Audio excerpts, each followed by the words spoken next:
നാരായണ. ഓ നമസ്കാരം സാർ.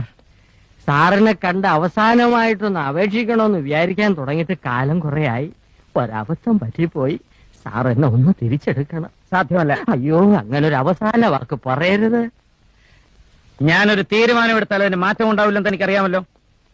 അപ്പോ സാറ് തീരുമാനിച്ചു കഴിഞ്ഞു? അതെ. അല്ല, എനിക്കറിയാൻ മേലാത്തോണ്ട് ചോദിക്കുക. താൻ ആരുവാ? നാരായണ. പൂരായണ പോവേ. തനിക്കൊരു വിചാരമുണ്ട് താ ഏതോ കോപ്പിലെ വലിയ രാജാവാണ്. താ ഒരു പുല്ലുമല്ല. 1-2 ദിവസം ലണ്ടനിൽ പോയി ഏതോ ഒരു ഓന്തൻ റിച്ചാർഡ് സാഹിബിന് അരിവെച്ചു കൊടുത്ത് കിട്ടിയ കാശ് കൊണ്ട് ഒരു പഴയ കൊട്ടാരം വാങ്ങി അവിടെ ഒരു ആശുപത്രിയും തുടങ്ങി അവിടെ പ്രാന്തന്മാരെ പട്ടാളത്തിട്ട പഠിപ്പിക്കുന്ന ഒരു വിവരം കെട്ട പന്ന റാസ്കലല്ലേ താൻ? രവീന്ദ്ര, തന്നെയും തന്റെ മോളെയും ഈ നാട്ടിൽ ഈ നാരായണൻ നാറ്റിച്ചില്ലെങ്കിൽ തന്റെ